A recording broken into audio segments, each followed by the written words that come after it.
रानू चिड़िया अपनी बेटी सोनी के साथ पत्ते और तिनके इकट्ठे कर रही थी।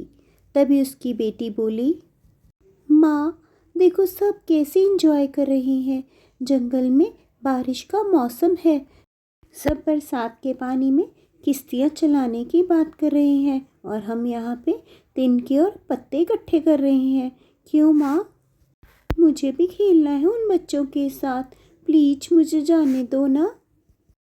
ओ मेरी प्यारी बिटिया सोनी, आप समझती क्यों नहीं हो?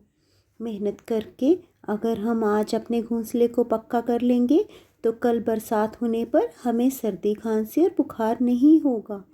जब तुम बीमार होती हो तो तुम्हें कितनी तकलीफ़ होती है और मैं अपने बच्चे को इस तकलीफ़ में नहीं देख पाऊँगी। वो सब इंजॉय कर रहे हैं लेकिन कल को वो ही पछताएंगे। अगर हम आज मेहनत करेंगे तो हमें ज़रूर मेहनत का फल मीठा मिलेगा। हमें आज अपने घोंसले को मजबूत करना ही होगा। अपनी माँ की बात सुनकर सोनी मामा से कहती है, मामा मामा मैं आपके साथ मेहनत करूँगी। मैं मेहनत से नहीं डरूँगी। चलो हम अपने घोंसले को और मजबूत करें। वहीं दूसरी तरफ कालू भी अपने बेटे टिंकू के साथ बैठा था। कालू कौवा बहुत ही आलसी कौवा था। टिंकू बेटा देखो तो ये टोनी चिड़िया को क्या हो गया है। बड़ी मोटी बुद्धि की है ये टोनी चिड़िया। सब लोग हम बरसात में इंजॉय करने का सोच रहे हैं और ये तिनके और पत्ते इकट्ठे कर रही है। इस चिड़िया को कौन समझाए कि हमारे पंख हैं, बरसात में हम उड़ सकते हैं। पापा पर मैं तो बहुत छोटा हूँ और मेरे पंख भी बहुत छोटे हैं। मैं कैसे उड़ पाऊँगा इतनी तेज़ बरसात में? अब मैं क्या करूँगा? मैं कहीं गिर गया तो मुझे कौन बचाएगा? अरे मेरे भोले टिंकू, ऐसे कैसे तू गिर जाएगा? मैं हूं ना तेरे साथ। तुझे मैं गिरने थोड़ी दूंगा। इस टोनी की चिड़िया की तरह हमें मेहनत करने की कोई ज़रूरत नहीं है। तुम मेरी पीठ पर बैठ जाना। देखना तुम्हें कैसे मैं बरसात से बचाकर दूसरी जगह ले जाऊंगा।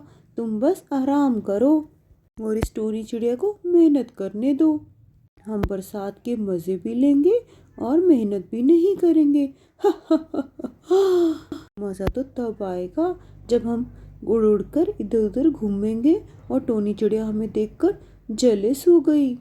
इतने में तेज़ बरसात शुरू हो जाती है। चारों तरफ अंधेरा छा जाता है। तूफान के साथ बरसात शुरू हो जाती है। टोनी चिड़िया जल्दी से अपने घोंसले में आ जाती है। वहीं टोनी की बिटिया इस बिजली चमकने से बहुत डर जाती है और अपनी माँ से बोलती है, मामा देखो कैसी बिजली चमक रही है। इतनी बिजली चमकने से मुझे बहुत डर लग रहा है। कहीं हमारा घोंसला टूट तो नहीं जाएगा? कहीं हम बीमार तो नहीं पड़ जाएंगे? नहीं नहीं बेटी मेरी, ऐसा कुछ नहीं होगा। देखना हमने इतनी मेहनत की है। हमारा घोंसला बहुत मजबूत है।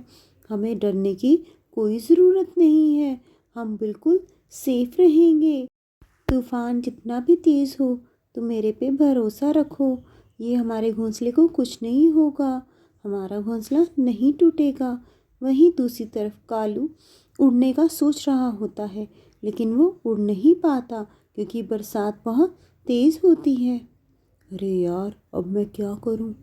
बरसात तो बहुत तेज़ हो रही है। इतने में मेरा बेटा तो बीमार पड़ जाएगा। पापा पापा मुझे बहुत ठंड लग रही है। ये तूफान भी बहुत तेज़ है। कहीं मैं उड़कर गिर ना जाऊं। नहीं मेरे बेटे, मैं हूं ना तुम्हारे साथ। मैं तुम्हें गिरने नहीं दूंगा। तुम घबराओ नहीं। जैसे ही थोड़ी सी बरसात कम होगी हम यहाँ से चले जाएंगे। किसी न किसी जगह पर हम अपना डेरा जमा लेंगे। तुम फिक्र मत करो। मैं तब तक कुछ करता हूँ। कालू अपने बेटे को ये सब समझा रहा होता है लेकिन वो अंदर से खुद भी डर रहा होता है। पापा जी मुझे एक मजबूत घर चाहिए जिसमें मैं डरूं नहीं। लेकिन कालू अब क्या करता? वो कोशिश करता है उड़ने की और कहीं दूसरी जगह जाने की। उसे अपनी गलती पर बहुत पछतावा होता है। अगर उसने टोनी की तरह मेहनत की होती तो आज वो भी सेफ होता, अपने घर में आराम से बैठा होता। वहीं टोनी कालू को दूर उड़ते देखती है और वो उससे बुलाती है, कालू भैया, कालू भैया, कहाँ जा रहे हो इतनी बरसात में? आइए, मेरे पास आइए, मेरे घोंसले में जगह है, मेरे पास बैठ जाइए। टोनी चिड़िया, मैं बहुत आलसी हूँ। मैंने मेहनत नहीं की, इसलिए मुझे अपने बेटे के साथ आज दर बदर भटकना पड़ रहा है। तुमने मेहनत की और तुम्हारे पास घोंसला है, लेकिन आज मैं तुमसे हाथ जोड़कर विनती करता हूँ, क्या तुम कुछ टाइम के लिए मेरे बेटे को अपने घोंसले में रख लोगी? अरे टोनी भैया, इसमें क्या बड़ी बात है? आपका बेटा मेरे बेटे जैसा ही है। आइए, आप बैठ जाइए। सुबह हो जाती है, सब पंछी अपने अपने घरों में से निकल जाते हैं। वहीं सब इकट्ठा होते हैं जंगल में।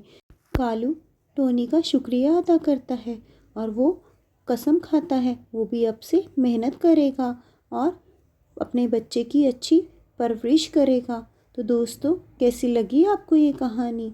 हमें हमेशा मेहनत करनी चाहिए, क्योंकि मेहनत का फल मीठा होता है।